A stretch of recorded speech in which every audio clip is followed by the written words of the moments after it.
right, good evening, everybody. This is the February 25th, 2026 meeting of the Mount Lebanon Resiliency Board. Roll call, please. Carol Tropin. Chet Wade. Linda Tobolowsky. Paul Scolari. Craig Wharton, staff. Grace Robb. Elaine Ivasovic-Lozada. Eric Milliron, staff. John Vogel. All right, first we have item on the agenda is the meeting minutes. Had a review of them. Has anybody have any questions or comments to make on them? Hearing none, will someone make a motion to approve the minutes? So moved. All those in favor say aye. Aye. Opposed? I abstained since I was not there. That's fine, okay. The next is for the citizen comments. We have no one here live. Is there anybody online? Don't have anybody online. Okay. Commission liaison reports. And since Mr. Ziegler's away, I'm assuming nothing. We have no reports unless he. No, I would just say that in proxy for the commissioner, that the ordinance was passed by the commission, that this body board related to property maintenance issues throughout the municipality, but directly to this board in the commercial district. So that's passed, and our inspections department is already out there Inspecting. doing it. Enforcing it, yes. Enforcing it, yeah. Excellent, excellent. Boom. Great. Next, if there's nothing else there, next is the vice chair position. Now this is, said a discussion potential vote to fill vacant position table until April. Yeah, I put that there just because the commission, so as you know, we currently now we'll have 3 vacancies. And so the commission at the next meeting, which will be the second Tuesday in March, will be filling those. So we'll have 3 new board members at that time. It strikes me that it would make sense to have that discussion when we have a full body. But of course, that's, if there's someone that wants to rise to that position, I'm sure we could do that. Someone wants to volunteer for that, or we can wait till. We can wait, but whatever the discretion of the chair, so whatever. It's up. I mean, does anybody have an interest in being vice chair? Again, the only really activity would be that you would run the meetings when I'm not here, and also if the chair's out for an extended period of time, be interfacing with Eric or Greg on matters. So would anybody be interested in doing that? We'll wait till April. We'll wait till April then. Next is Economic Business District Committee. There's no actionable items, but any reports or anything like that from that committee? Yeah, quick one. So we had our subcommittee meeting in the last month. It was this morning, actually. Discussed past and upcoming things we could be doing. I think Linda gave a very detailed report last time. One item that was still interesting, actually 2 items. One is right sizing of Washington within the commercial district. That's like something that's top of mind to help bring more visitors and more people hanging out in the business district. It's still top of mind. And the other item we discussed is also closing Washington Road more frequently, again, to bring in more people to spend money. And the context is, I realized I grew up in a town with exactly the same population density as Mount Lebanon, on a street that was pedestrian only, which was always full of people, and it was full of businesses, and everyone was shining, and no one was speeding through and running red lights because it was pedestrian only. So I'm always gravitating towards pedestrian-friendly streets and commercial districts. And I think there is broad interest in that idea, I think from partnership as well and other organizations. So we're discussing if it makes sense to provide some sort of support from this advisory board or resolution to say that if we want to do it, this group is supportive of that. I'm not sure if that's the appropriate way to handle it. I mean, whatever you want to bring forward, to us, I'm sure that, we will, certainly actively consider it and Yeah. give what support's needed, appropriate, so. Yeah, it's not always not enforceable, it's just like, hey, yay, we support it. Yeah, I mean, it's part of it. I mean, we don't want to be in a position or whatever. Let's say a subcommittee brings something and, let's say we would think that, okay, the commission, the Board of Commissioners wouldn't be happy about it, but that's, again, let's bring it forward and discuss it because through, the winnowing process, your ideas, so. Okay. Yeah, then there's also media announcement. So this Saturday we have trash cleanup in Uptown at 10 a.m. sponsored by Move Libo Green, and I think partnership. Saturday or Sunday? Saturday, 28th. Oh, okay. What did I say? You said Saturday. I thought your Facebook post said Sunday, so maybe I was wrong on that. Oh. Which is better, because Sunday is going to be like in the low 30s in the morning, and Saturday is going to be beautiful. Saturday, 28th. Oh, okay. Yes. Yeah, it's supposed to be 60 degrees and sunny.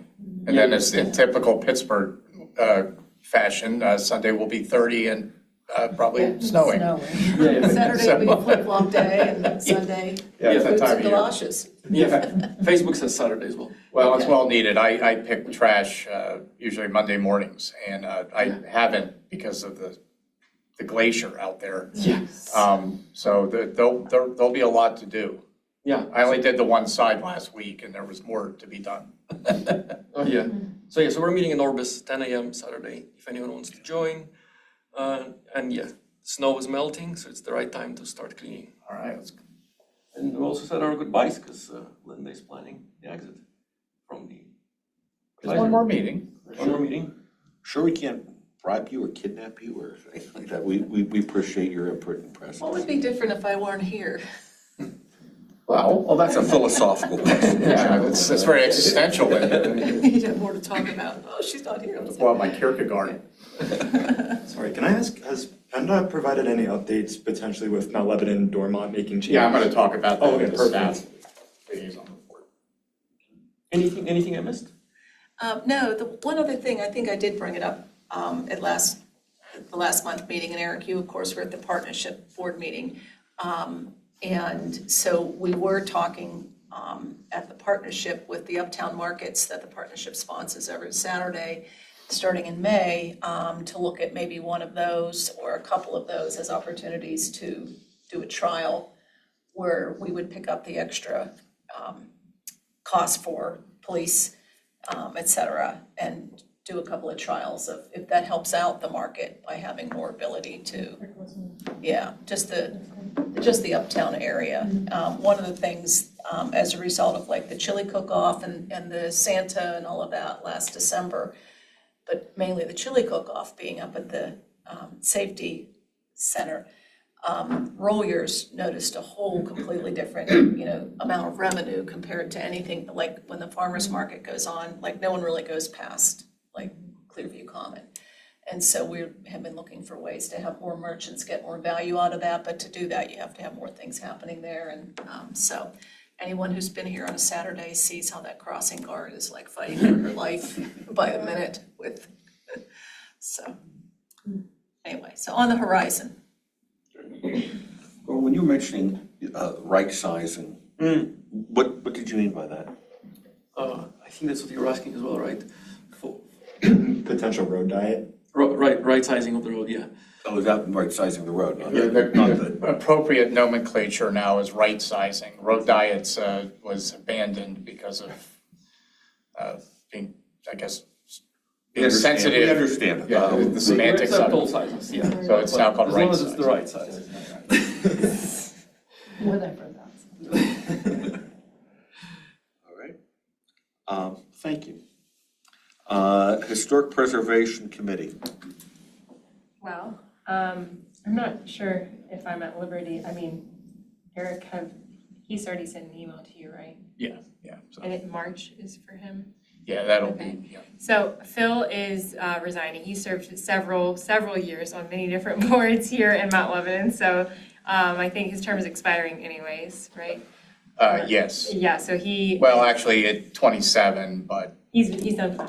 Fine. He's been It'll be here for 26. a long time, so it's just gonna be me. And I definitely have thoughts on, ways that we can adjust to fit the needs and purposes of I think the board and the comp plan better, and work with what we have here in Mount Lebanon, because I think some of the intentions of the preservation board way back when are maybe outdated for where we are now in Mount Lebanon, and I think there's a lot of possible opportunity for the future. I know we were sort of a Frankenstein board at first, but I think there's ways to make it a little bit more homogeneous. So yeah, that's pretty much all I have. Don't disagree, and and again, we're going to be getting 3 new members, and I'm sure the commission is aware that we need some folks with acumen in that area. So I'm hopeful that they'll appoint folks accordingly. Sustainability and Local Ecology Committee. Yes, Eric, I will defer to you to talk about Hidden Hollow and our meeting with the Recreation Advisory Board.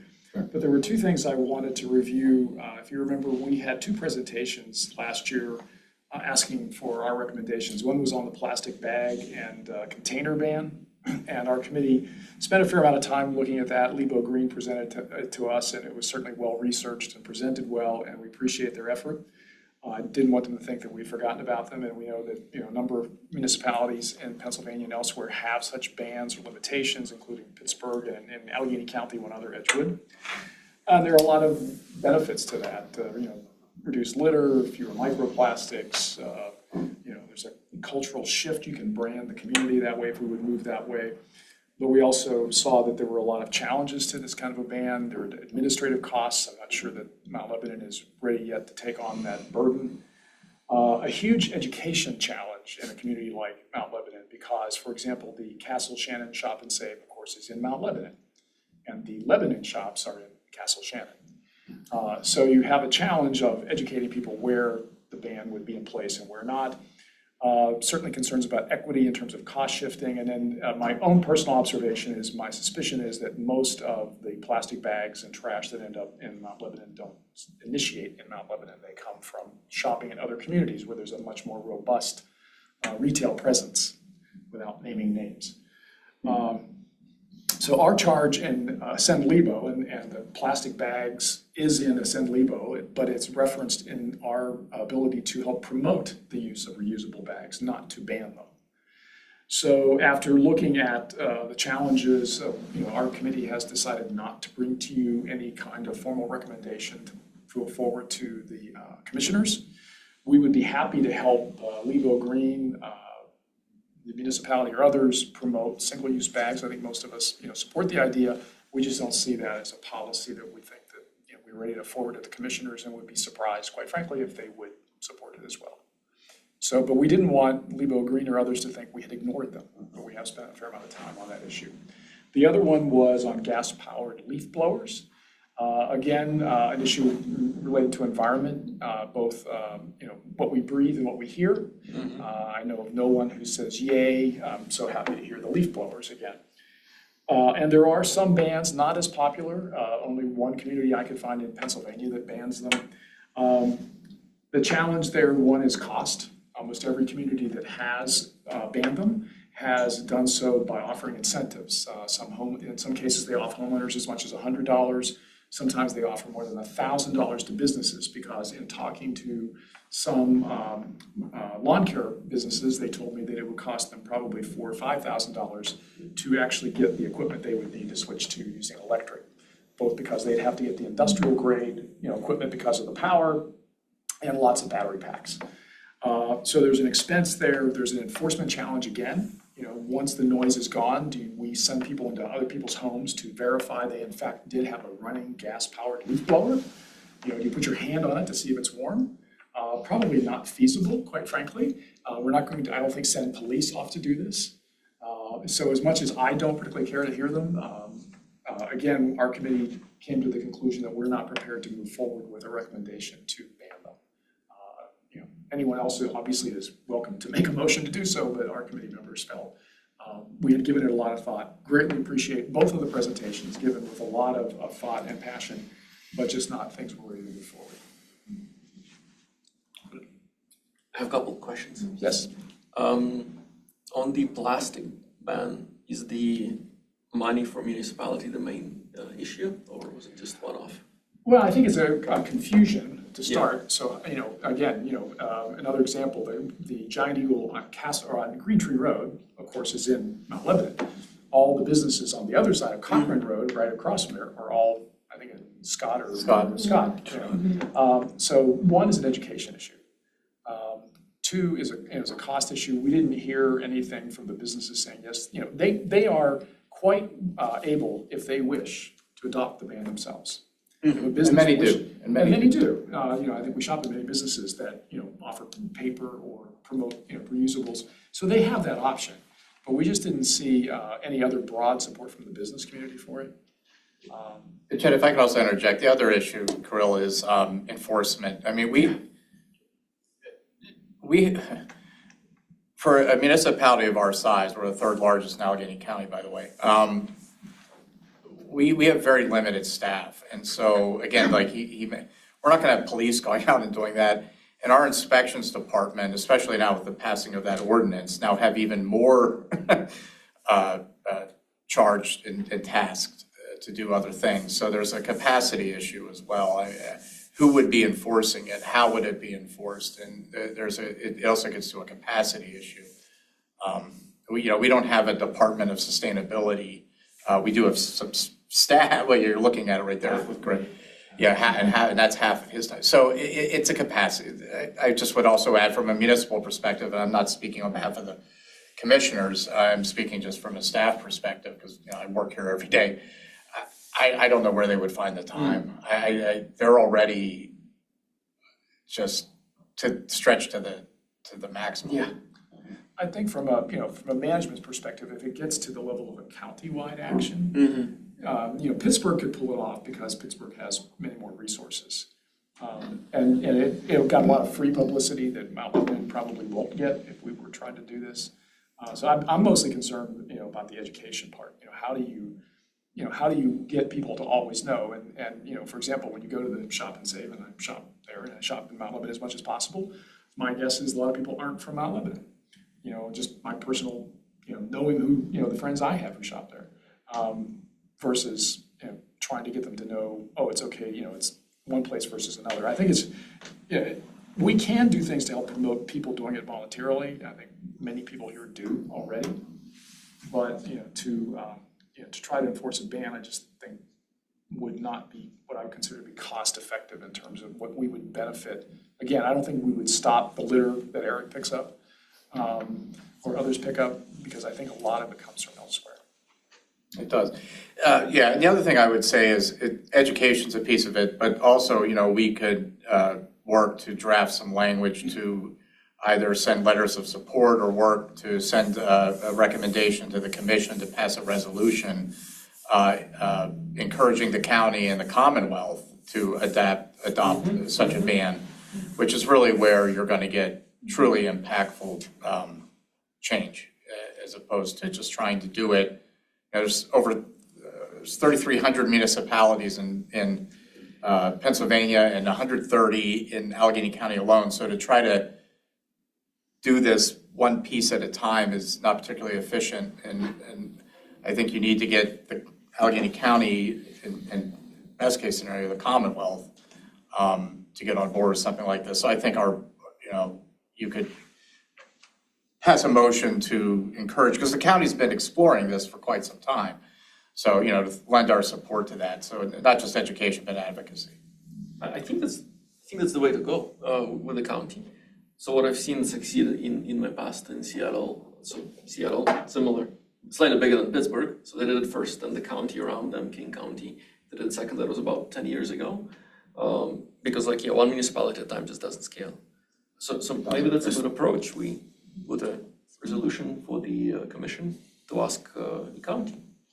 That's what I would do. Yeah. The other piece of it is, so starting from the punitive rather than from leading by example, and also beyond plastic bags. I know the folks from Lebo Green were going to talk to the farmers that come to the farmers market, many of whom are, like, their margins are, like, if we tell them it's $20 for a Saturday, they're like, I'm not sure, it's worth it, like, to pay that. And so one of the things we were going to do so that there wasn't sort of a one-off with all of, approaching them, is to have our own disposable or our own reusable bin. We have a table there by the biggest area of the farmer's market, and everyone has extra reusable bags lying around in your car or in your house somewhere. Bring an extra, you need one, take one, have one, drop one, whatever, to kind of get that as a visible way of reusables. But the other piece of it is the restaurants. And that's where I think there was some pushback, because there was push to get rid of the clamshell takeout containers, and then the plastic bags that they're in. And there's the biodegradable versions, and so that you have to sort of make the cost argument of, is it cheaper to buy these and for your giveaways or whatnot? And so I think that's where the partnership had some concerns about, first we need to talk to the businesses there of what would be the alternatives and what's the cost argument for them to go to those alternatives, rather than starting with punitive, like the ban's in effect. And so I think the discussion is still worth having, and then looking for solutions that can make the transition a little smoother, and people eventually, how many times do you go to like a Giant Eagle or whatever, and it's like, oh, damn, my bag's in the car, and it's like, I want to buy another one, and then I eventually That's when do. you end up but- with a back seat filled with yeah. canvas totes. Yeah. Still going. But I think we're well past the point of people like resisting that. Everyone has reusable bags, and a few of them. But I think the clamshell takeout thing is another issue that there needs to be some sort of transition point for them that's cost effective too. And I don't know what that is. I don't know what those biodegradable And there are some clamshells cost. businesses, some restaurants in Mount Lebanon here in Uptown that already do use, like, I've Yeah. gotten takeout from certain places where they, they're using paper, or they have a reusable bag that they give to you with the food, Yeah. and they have cardboard and things like that, so there are Jim Grill options. has the Yeah, the Jake nice Grill's one ones. of them, yeah, that's true, so there's options. And Sesame's adopted that. Restaurant's name, but if you can figure out what to do with their great bags, let me know, because I'm getting a collection of them. What's an intriguing concept if you had the sort of like a canvas tote, if you call it a library or something, or, but I know I have a lot that I would donate. I mean, I know that there is an issue, they need to be, you have to wash your canvas totes, by the way. Everybody should know that, but you don't just keep throwing things. But, so I don't know if anybody would want someone's used tote, but there is something there, because I know I have so many that I would love to repurpose them with find a new home. Yeah. For some of them, like if you had like on a Sunday, grab one of these totes, something like that, that'd be kind of an interesting thing. I've never seen that before, so that would be. Well, and last year, Freebo was one of the vendors at and it was a mob scene for everyone there. I don't know if you've all been on that site or not, but I mean, there's every day, there's, a dresser, car parts. Today there was like a tabletop drill on there, like this brand new drill, and like people just giving stuff away or trying to get rid of stuff. So they had a huge display, and they had reusable stuff, and then they had a clothing section separately on Washington Road, and that did really well too. So I think there's appetite and a certain level of commitment among residents to reuse and recycle, and then when given the vehicle to do it. Well, and you guys have heard me often say I'm a carrot more than a stick person, whenever possible. So what can we do? Like, if there are businesses that have made the switch, could we develop a little decal that they get to put on their business that says, we've done this? Other things that promote the idea that we are trying to take good action. Because they can, there's nothing that stops them from doing it, but clearly it's nothing that many businesses want to take on their own, and there must be a reason. But if there's a benefit that says, hey, and do we, is it something that, in the Mount Lebanon magazine you want to talk about as a topic? The partnership could even have a sustainable Yes. business Right. directory that these businesses participate in, the Sustainable Mount Lebanon program, whatever the moniker is. Yeah, there are other ways that we can help promote it. I mean, people do, and then, do you make a sticker that you put, somewhere in your car that says, bring your bags? Because I'm as guilty as everybody else. They're in the back of the car, and if I don't pop the trunk, I'm in the store, and it's like, I'm not running back out now. But anything we can do to promote it, we just didn't see it being feasible to ban it, not on a Mount Lebanon scale, without just, like I said, I just didn't see enough benefit versus the cost, both financial and the anger it would cause. If we did, I think and please correct me, my ignorance, but a lot of the plastic bags, and it seemed counterintuitive, you go to the farmer's market, because it's nature and, maybe organic, and you get something in a plastic bag. And it just seems, there's a little bit of counterintuitiveness on that. Now, when you have these bans though, do you have, and I was just thinking, it may work differently for different areas. For retail, that would be goods. I know that sometimes it'll always be a little bit of growing up, I'm sure how old I am, Hannes Wagner Sports in Town used to have a pretty distinctive plastic bag with a drawstring. I thought you were going to say that you watched Hannes Wagner play. Oh, wow, I feel good for But I didn't think you were anywhere close. For being Today's his 130 years birthday old. too, Yeah. isn't it? Or yesterday, today, his birthday? So, but the idea was that people would, and it was all, you don't want to say status or something like that, but it looked cool if you had something like that. And I don't know if that's one way of It's like a encouraging. Colt Trader Joe's bag. Yeah, Yeah. And boy. these Trader Joe bags, reusable bags, that's like a cult symbol Oh, in yeah. that sense. It's very like. Yeah, they're going for like 10,000 They go for so much won money in overseas. Korea or something. Yeah, we talked about the idea of a Lebo branded Yeah. bag. People who live here are fairly proud of living here, most part, anyway. And so do you create, a Lebo branded bag Or Washington Road, or or an Uptown an bag. uptown bag? There's enough crocheters to make produce bags. But again, it may be, and as things develop, that will be the case.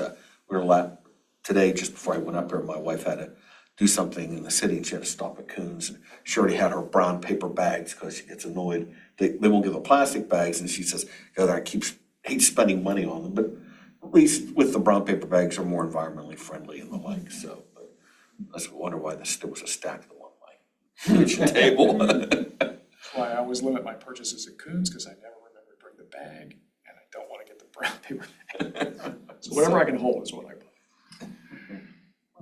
But we can certainly, spend more time, thinking of an appropriate resolution for the board in terms of a county-wide. And I would like to I'd be happy to support with others to do other things that promote the use within Mount Lebanon and elsewhere. I certainly think that it makes sense, but we just didn't see how it would work on a ban in Mount Lebanon. Thank you. And that's it. I want to say something even dumber on that, but when you're thinking different places, like when you go to, McDonald's uses paper for their bags, for their. I believe so. Yeah, you would think maybe, because a lot of businesses seem to do that where, okay, plastic's cheaper, but again, you look at other businesses like that and they use, they use paper bags. But then, I was thinking like Chick-fil-A, I think, is plastic. I think. Their paper. It Is it paper? It depends You get, on like, on the if big you get a big order. Okay, I was gonna say, okay. But I think it's the same with McDonald's, Yeah, they These use are plastic most for a of the larger. things, yeah. Okay. Yeah, so that's all over the place. But again, a lot of our businesses are already not doing plastic. They've made that decision on their own. Kudos to them. But yeah. The Giant Eagle, I think, actually started to move towards, they were going to get rid of plastic, and then, I don't know what happened, but they kind of went to a different plastic bag, and I haven't heard anything new from them for a while. Hey, New Jersey, the Acme's, all the grocery stores, there's nothing. There's no paper, plastic, nothing. If you don't bring your own, you're carrying everything out individually. Yeah. That's been in place for several years. Aldi model. Yeah, Aldi. Aldi, Costco, Yeah, Sam's. Hey, we do right. it at Aldi, Yeah. Costco, and Sam's. Why can't we do those? So Hidden Hollow, Chet and I presented to the Sports and Parks Advisory Board last Wednesday at this time. So we were standing there at the lectern.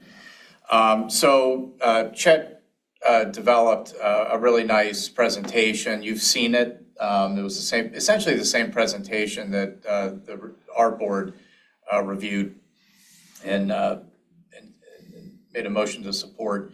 The one difference is it was, again, the intent of this is tree canopy expansion, period. So the presentation that you folks saw had some other amenities that were in that plan. I like to call it landscape architects gone wild. They put a lot of very good ideas in there, but a little diversion from the intent of what the Hidden Hollow Restoration Project was about. So just to avoid confusion, a lot of those amenities, I'll call them, were stripped out. And it really just showed the project as its original intent, as tree canopy expansion. So we presented that to their board. Commissioner Petty, who represents Sunset Hills area, is their liaison. He was there, so he was able to see it. They had some good questions. One question in particular was, how does this benefit the golf course? And, my response was, well, if you've ever watched the Masters or seen Torrey Pines, not only are they challenging courses for play, but they're also aesthetically pleasing, beautiful places. People like to golf in aesthetically pleasing environments, so there's that benefit. And then I also made some comments about, Chet had mentioned, so one amenity that may stick was like bat boxes and things like that. So reduction of nasty pests, like mosquitoes and things like this. So, but the questions were, I thought there were few, which I take as a good thing. I think there was general support. That was the vibe I received. They're going to discuss it at their next March meeting, whether or not they make a motion to approve the concept. I'm not certain. I think if they do that, I think it would pass. And I think that would be great. And if they don't do that and they just sort of think it's okay, that's good too.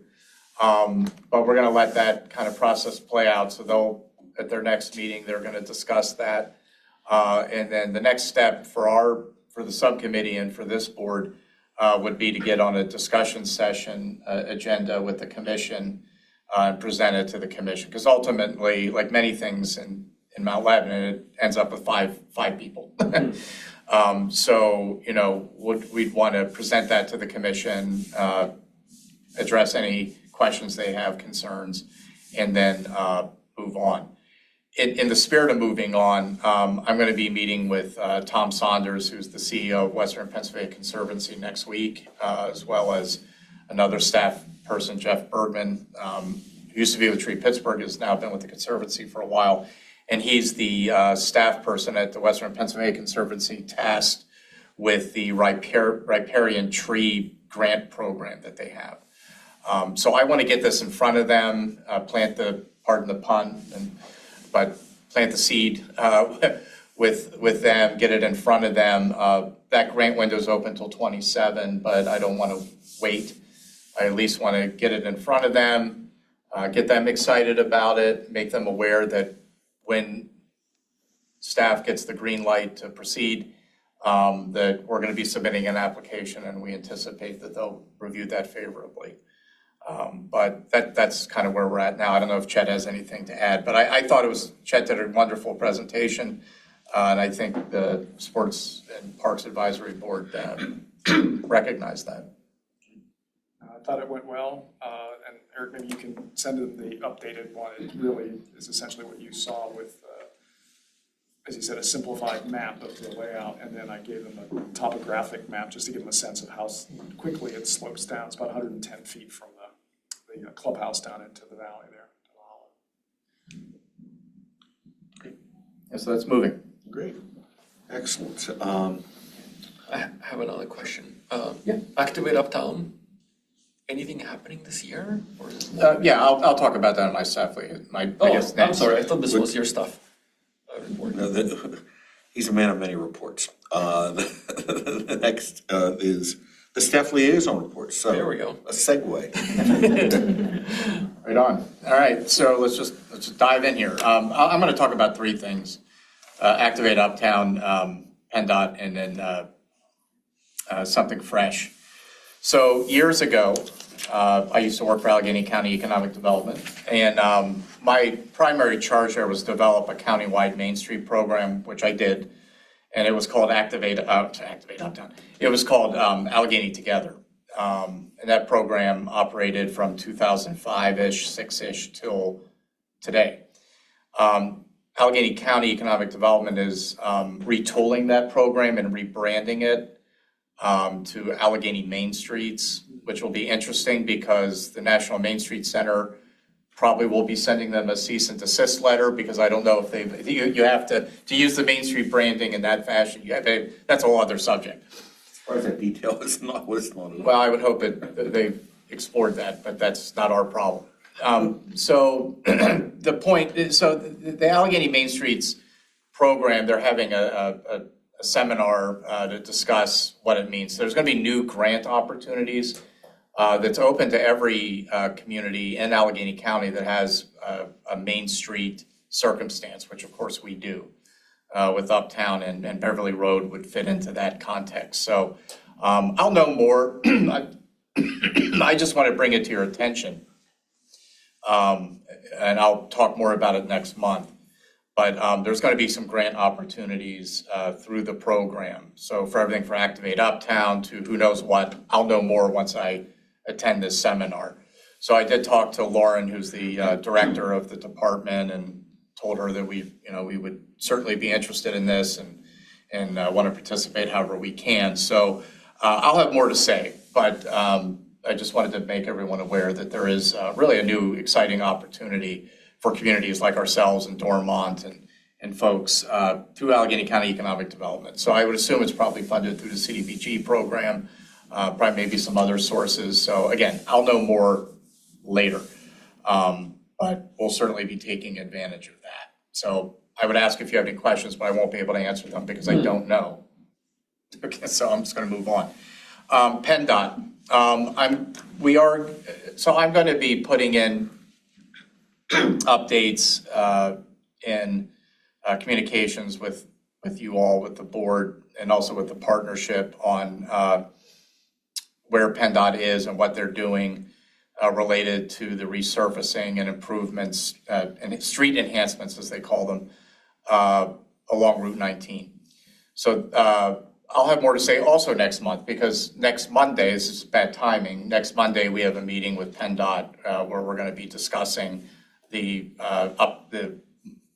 Mount Lebanon phase of this project. So it's still very early on. So this is sort of a meeting for a meeting that's going to happen. So, but I'll have more information, but they're going to be hearing us out. Obviously, we'll have the active transportation plan that'll be in our pocket. We already have the complete streets policy that's in our pocket, which would get to the right sizing of Washington Road. That's something that this body, I think, is supportive of, and I know the Economic Development Council prior to the Resiliency Board was interested in that. We actually did a presentation on right-sizing Washington Road in 2009 or 10. So we've been talking about this for a very long time, but all the pieces are now in place. They weren't at that time. PennDOT basically told us that's not going to happen. So they sent us a cease and desist letter basically in 2012 or around there saying, like, we're not going to do that. Things have changed at PennDOT. They now do consider right-sizing and other sorts of pedestrian enhancements, which was something they didn't do prior. And having a complete streets policy in our pocket compels them to do that. So that's not just paper. It really gives us a tool, which we've already used to slow this project down. This project would have happened already if it wasn't for Dormont and Mount Lebanon stepping up to the plate and bringing in our elected officials to ask PennDOT to, again, I apologize, pump the brakes on the project. So I'll have a more thorough report next month once I have a better understanding of where PennDOT's headspace is in terms of scheduling and timelines. But again, we're a few years out from this, and there will be public meetings and engagement But the salient points are, we have the complete streets policy. We will have the active transportation study, and we already have their attention. So more to come. Eric, could you, for that meeting on Monday, is that like municipal staff and? Yeah, it's a internal meeting between PennDOT and staff. And is that PennDOT Harrisburg or District 11? District 11. Okay, and could you maybe run through like some examples? Like I know we had talked in the past about a middle turn lane in Uptown.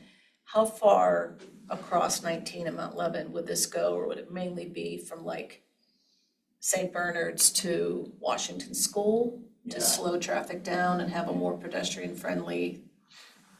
Yeah, I mean, that's somewhat difficult to answer, but my expectation is that the primary focus area for those types of enhancements would be in the more congested areas, which would be the commercial area. And that's the experience with Dormont. So a lot of the improvements that'll be taking place on West Liberty Avenue are focused in the commercial area, from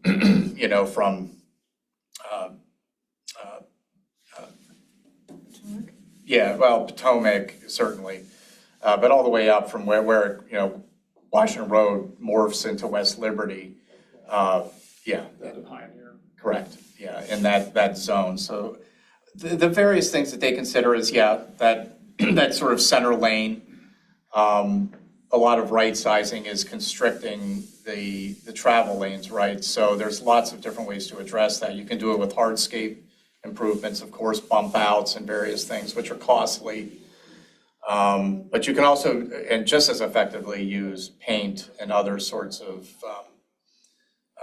treatments that have the exact same effect, but are a little less expensive. So, I mean, really everything's on the table. What happens at these sorts of things, and again, there'll be a public process to this, but PennDOT will hear you out and will consider multiple treatments. And I saw this in action because we attended the Dormont meetings, myself and Ian McMeans and others. And it was a very active session. They had their listening ears on, and they really did incorporate a lot of the suggestions of the elected officials from Dormont and staff from Dormont. So that gave me a lot of confidence that we'll have similar experience. Yeah, and with Jen's election last night. Sure, that should helps. help. And Dan Miller, prior to Jen, was, if not for Dan Miller and Senator Fontana, we may not be having this conversation right now. We reached out, Dormont and Mount Lebanon reached out to both of those elected officials with our concerns that this is the opportunity to affect change, and they heard us. They heard us, and they called a meeting that we had, I don't know, maybe 3-4 years ago in Dormont with all the bigwigs from Bridgeville District 11, and we're where we are today because of that, and the complete streets policies that both of our communities had. So that really gave us a tool that led to us being able to slow this down and be more deliberate in the planning. And PennDOT was very responsive. Now, there are limits to things. I mean, at the end of the day, PennDOT's job is to get a car from here to here as safely and as quickly, honestly, as possible. So like anything in life, there's compromise. I mean, you're not going to get everything you want. But you'll get many things, and it'll certainly be an improvement. But again, there'll be more to come. Will they use the extra space for bike lanes? Potentially, that can be explored. There's only so much real estate. I mean, Washington Road in particular is very wide, but, we have parallel parking that creates sort of its own challenges. I'm sure you've heard the expression of getting doored. Yes. I've been very close to that happening to me. It's never happened, but it's not a pleasant experience for folks I know that have had that happen. It can lead to broken shoulders and worse. So that has to be very, you have to have great intent and design when you do something like that, especially on a street as busy as Washington Road. I mean, we have 19 to 22,000 cars a day that go down this street. So it's a very congested, Is that busy. is that Mount Lebanon, or is that once you get to West Liberty? No, it's through Mount Lebanon. It's very high volumes. I mean, this is State Route 19. Is there a threshold for them doing right sizing if they're going to have to reroute a certain number of cars each day? Well, that's certainly a fact, that's a consideration they have to make. Are we under that threshold at 19,000 or? Well, they're gonna hear us out, and what'll happen is they'll hear us out. They're gonna do the best they can to accommodate what we have, but there are certain federal as well as state guidelines and regulations they have to adhere to. So we're gonna push for as much as we can get within the parameters that's allowable. But again, the important thing is, to me, is that they're listening, which is not something that PennDOT has historically done. I would suggest you hold your meeting at one of the churches farther down Washington Road, because then they'd have to drive through the 300 major potholes between here and there. Yeah, my friend just blew his tire out in front of St. B's, just so be mindful, there's apparently a killer pothole somewhere. Yeah, I hit it this morning. Oh, he blew his tire, he Like called me shocked. last Thursday to pick him up because he had a flat tire. But, there'll be more to come on that, but, so it'll be a good meeting on Monday, I'm quite sure. I'm not even sure where it is. I think it's at the Bridgeville office. That's generally where we meet, because they put out huge, the length of this table and longer of the route. And it's a very detailed, it has all the utilities. I mean, it's a very complicated thing. So there's a lot of factors that need to be considered, but they're hearing us out. Pardon? Third part too, I thought. Yeah, Activate Uptown. That was my third talking point. So yeah, we're moving along with that. So the commission dedicated $221,000 to start implementing some pieces of the Activate Uptown plan. So I met with Gateway engineers, our electrician, and then Tim Steinauer, who's a member of the design committee for the partnership, where we're looking to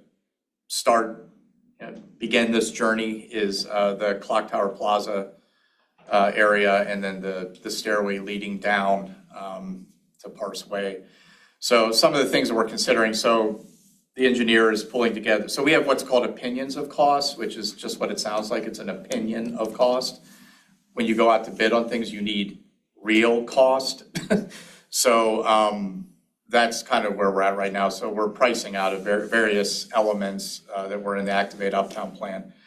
So what that means in plain English is sunshades for that area to help articulate the plaza and have people think of it as a plaza and not just a pass-through. Adding artistic lighting elements to the area, primarily in what I call the portal, but the barrel vaulted stairway that goes down. We've already made some improvements. There's bottom lights that are now LED that are brighter that help illuminate the stairs for trip hazards and whatnot. But what we're looking to do is, again, uplight the barrel vault as well as some other things. We had talked about putting gobo projectors similar to what's you see on the sidewalks. They broadcast the art onto the sidewalks. We had explored doing that. There's a blank wall along East End Brewing there. We wanted to activate that with public art. We were going to use gobos, but when you do something in your mind and then you are actually present in the place, sometimes you realize what was in your mind was a bad idea. So the gobos probably aren't going to work there. To suspend them and to have them positioned to do what we want to do to broadcast the imagery, they're too low, meaning that they're too easy to monkey with and damage or play. Let's just be honest, kids are kids and they do things. And if you see a big, cool looking projector, I guarantee you, they will be playing around with it. So Tim, who was with us, he's a fantastic guy. He does installations for major museums throughout the United States and Disney, and he has a lot of experience with this stuff. So we're toggling to a sort of a pin-mounted vinyl type application on the wall They can also then be stretched to the north garage, potentially into the window space there, similar to what's on PRT buses, you see with the advertising, but it would be artistic type stuff. So you could have this sort of thing that stretches out. So we're exploring that. We are looking to do some gobo projecting to start to try to tease into Parseway. So, when you're down there at from the train platform to coming uptown, there's no crosswalk, there's no way, can you figure out how to get uptown, of course, but we want to make it easier. So we're looking at using gobo projectors to broadcast basically artistically done crosswalks using light as opposed to paint. So we're exploring that. So those are some of the areas. So we only have 221,000. It sounds like a lot of money. It'd be a lot if that was sitting in my checking account, which it is not.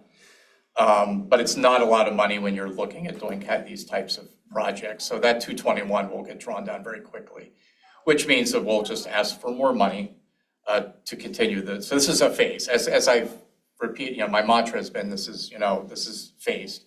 We're not doing it all in one swoop. It just simply don't have the resources for that. So we'll chip at it, but I wanted to do something that would be seen, that you would know that there's something happening. I don't want to do buy some bike racks we put down in Parseway that nobody would know why they were there or how it fits into anything. So this will give us that little sort of exclamation point, splashy intro to what's to come. And I'll know more once I get the numbers back from Gateway. But yes, I'm looking to really execute a lot of this year and as soon as possible. I would love to I've been wanting that barrel vault illuminated in this fashion for 15 years. So I'm hell-bent, pardon the language here, I'm heck-bent on getting this pushed through as quickly as possible. Thank you. Olo, the student liaison report. So I plan to take a different approach from what I generally do in past meetings and put plans out that I want to develop over the next few meetings. Because I feel like I kind of just have like an idea, and then but for this time I want to try and make something that can be really developed over time. And what I want to really achieve here is solutions to light pollution, both in Mount Lebanon and on my school's campus. And Mount Lebanon's already doing a great job there. I have programs to basically change out the lights for more efficient ones and also put covers on them. But I mean, there's still many lights that are uncovered, and this process could definitely be sped up. And then also on my school's campus, there's definitely some lights that could be fixed to reduce light pollution. And this matters as light pollution has both negative impacts on both human health and wildlife. Light pollution disrupts people's circadian clocks and makes it harder for birds to migrate. But basically for the next meeting, I hope to have specifics and a comprehensive plan to address these issues and to really reduce light pollution as much as possible. But if anyone here has any experience or background knowledge on light pollution, I'd really appreciate any feedback for right now as I move forward developing this. And if anyone knows a particular area that could really benefit from any measures to reduce light pollution, it'd be really helpful to know that. I'd be happy to help you. You're speaking my language. So light pollution is one of those pollutions that people don't think about. So I appreciate, first of all, that you are. A lot of people don't even know what that is. And what it is light that, street light is a good example, right? So you have a street light, and the intent of a street light is to illuminate the ground. But if it's not designed appropriately, it also bleeds into the sky. And if you look at the horizon, you'll see in major cities or that type of thing, sort of this glowing thing that creeps up all the way up the sky. You can't see the stars, all these sorts of things. Go to Montana, you'll see what it's like without light pollution. So when we did the Uptown project here, we used, light pollution was a factor in that. And so all the street lights here on Washington Road are certifiable dark sky lights. So I'd be happy to share with you the vendor and that kind of information for what you're doing on your campus. But I also have some background information, so I'd be happy to help you with that. And There's a woman on the north side too who started it in Pittsburgh. Was she a councilwoman at one point? yeah, I'm familiar with her. I don't know her, but She got the whole thing started in Pittsburgh, which was a major lift to do it in a city. I'll see if I can track her down. But she's an expert, but wasn't originally an expert. She was a concerned citizen and, and then developed into this. So her use case might be very helpful and relevant. That'd be perfect. Yeah, and I was supposed to sit on a panel about this, and I couldn't make it, which I was very upset about because I really wanted to be on this panel. But Dr. Corey Flynn organized that. That's actually Commissioner Flynn's wife. So she's at Pitt, and she organized a whole dark skies presentation. So former Mayor Peduto was on that. I was supposed to be on it, but I was a bad guy and I couldn't make it. And so there's some people on that panel that you should probably connect with, and actually who Linda just mentioned, I am quite certain was probably on it, if not invited. So Corey Flynn, and I can get you her contact information. She's fantastic. She's a professor, so she's really good with working with students. She'll have a lot of resources she can probably share with you too. There's also a lot of, I did an entire semester about the preservation of streetlights, because there's a whole bunch that goes into it, from the transition from, gas all the way to LED and the issues they have with them now. But I mean, it'd be also worth looking into, state-owned versus city-owned roads and things like that, because I mean, I live on the corner of Washington and Cedar, and Washington is great with like the changes they've made to the streetlights, but Cedar, I don't know who owns it technically, but their lights are like the Cobra head ones. Yeah, they're all. I see it is basically daylight when I go to bed, is how bright it is. I live on the 3rd floor of a place, and it's like Those are new things. LED lights they're installing are horrible. Yeah, so there's, And they're brutal. things to consider there. So that, yeah, and Grace is absolutely right. So we own these streetlights, not PennDOT. So we had to work with PennDOT to get approval for them. Oh, I see. So this is a rabbit hole you're going down, my friend. Yeah, so there's so many lumens and broadcast this and that, but what's cool about these particular lights is, and they're actually on University of Pittsburgh's campus too. So they installed these same units around the William Pitt Union. Okay. Right there in the center of the campus. So what's cool about them is, you wouldn't know this, the average person, but you can really manipulate where they broadcast, how bright. I mean, there's so much those lights can do that you just wouldn't know, the average person wouldn't know. And there's a lot of that new technology that's coming out. Actually, I can even let you borrow one if you want to take one to your class. I have examples, and I have the sconces. He's still here. Yeah, they're still here. I tried to give them back because I can't imagine they're cheap.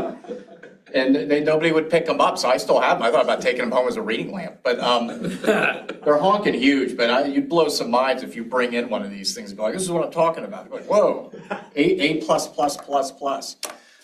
But yeah, so I can, literally, I have them right in that closet. So yeah, there's a lot to it. So we can definitely get you some resources, but Grace's point is a good one. A lot of the lights that are being installed, these really garish, awful lights, are Duquesne Light is installing. So you get Duquesne Light utility companies install them. The state sometimes intervenes. Local municipalities like the city of Pittsburgh, which has a little more power than even us because they're a second-class city. But it can get a little complicated, but it's worth definitely, it's a really interesting project, I think. I'll send this to you. There was an article about Pittsburgh in the New York Times in November about dark sky. Yeah. This woman is in here, so. Yeah, I mean, we're actually kind of on the leading edge of this stuff for a major metropolitan area. So I think it's something to be pretty proud of. And yeah, you have a lot of local resources you can tap. So I'm curious to see where this takes you. Thank you.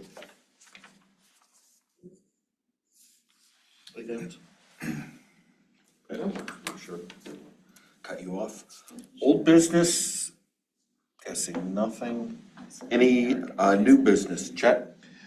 Yes, thank I'll you. give it Our experience with the Park and Recreation Board made me think that it might behoove us to create liaisons with the other advisory boards, just to keep us aware of what they're doing, because so many of the topics cross over. I think of the Mobility and Transportation Board, and obviously that affects local businesses, do they have access?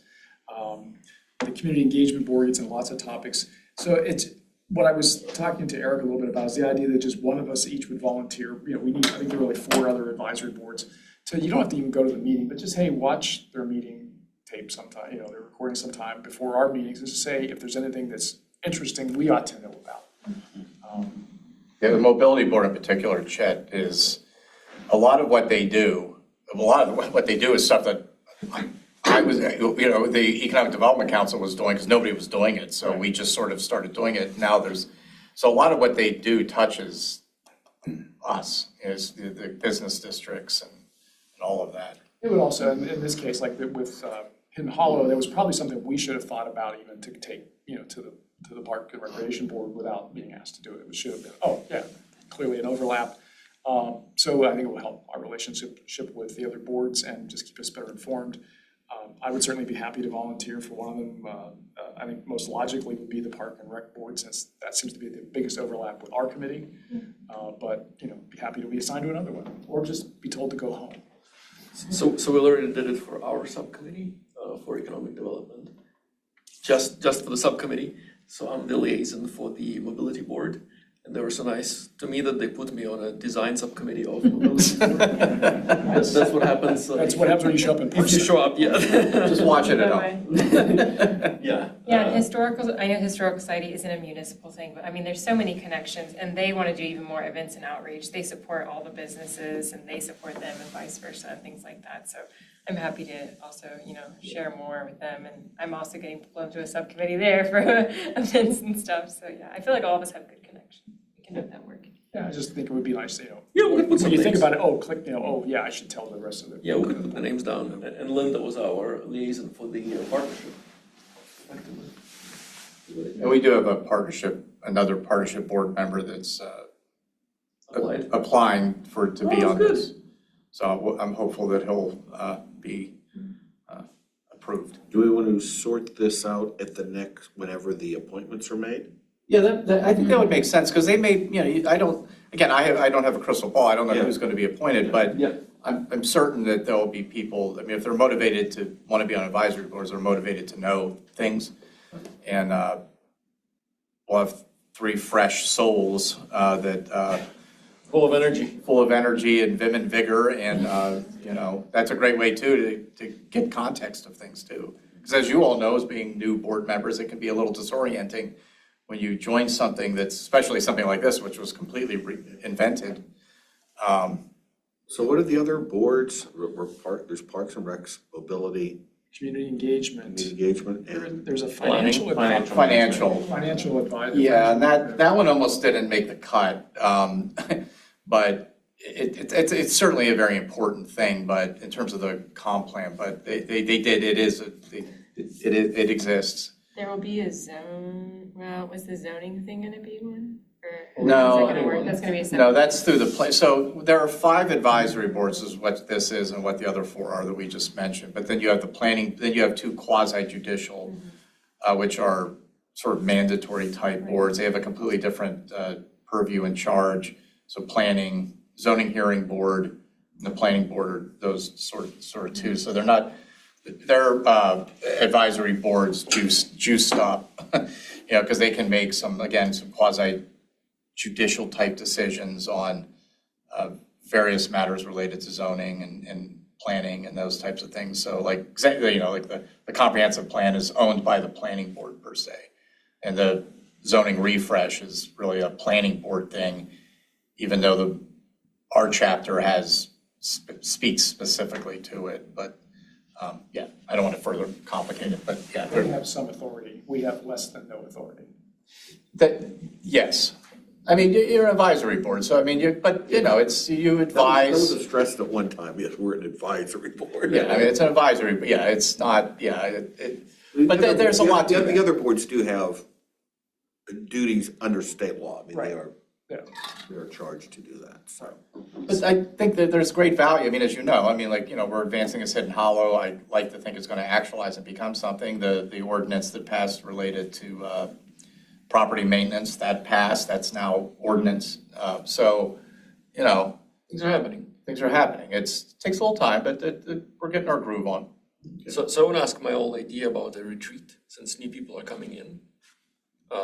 in my previous boards would have annual retreat, just a more relaxed planning for the year essentially, like get to know each other, what are we doing here, why are we here, what's the plan? Like, is that something we can have? And like, when I say retreat, it was just in a different government building. Yeah, I mean, that's fine, I see no issue with that, I mean, I guess we could, it's a matter of where, when. Yeah, there might be some, that's one thing I'd have to check. I know when It's too many of us in one place. yeah, because I mean, but you're not like the commission, you can't have more than like, I think two commissioners Yes, but. at a time in a meeting, otherwise, because you have three, it could get wonky, but you're not a commission. Yeah. So I'd have to look into that. I don't think it's a big deal. No, it's not a big deal, and again, it's something where, we're an advisory board. The thing is, it's pulled off where I know school boards have retreats. I know that municipalities, less so, but they can have retreats. So when they're talking about deliberation, it depends, I guess depends on what we want to do there. If we want to say, these are with schools and municipalities, it's easy to say because, okay, this is how a school board runs, this is kind of the different things that are involved in here.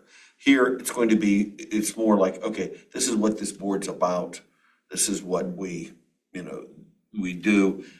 It would be discussing what we're about as opposed to what plans we have.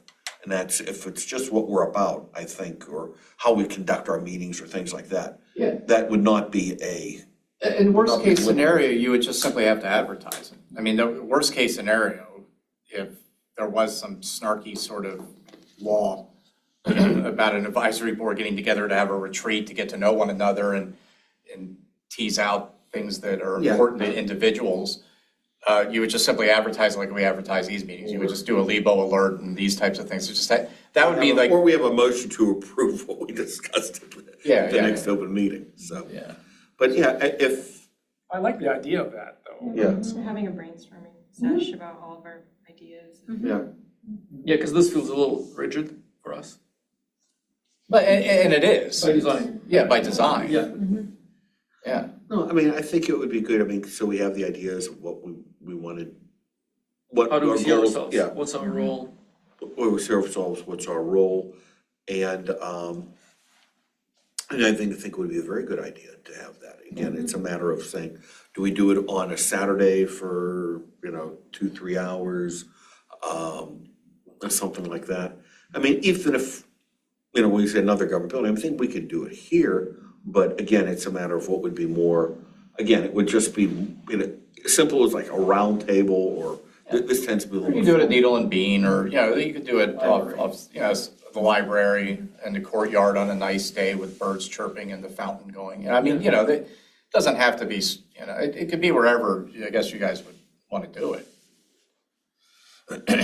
Yeah, I mean, Eric, if you have, again, it's something that, if we could suggest we do that, and if we get, I'm assuming. We could do it in another town too, and see what other people are doing, that kind of thing too. I mean, you could go to, I don't know, just pick something, Lawrenceville, Swickley, I don't know.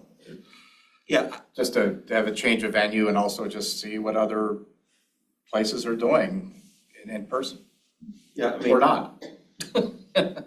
I mean, you think of places, Swickley, Beaver's a cute place. It is, it's kind of far, but Oakmont, Aspinwall, even Carnegie has been really. yeah, Carnegie's got a lot of places. Bellevue has really changed in the last 5-10 years. Millvale's become a hot spot, I mean, there's Brookline. And there's a lot, so Yeah, there are opportunities. we could do a survey, Yeah, but it sounds like everybody wants to do it. We're all in. yeah, we're good. And we're gonna have 3 new folks, and Yeah, that would be I think they would appreciate that too, because you guys They are. are seasoned vets now.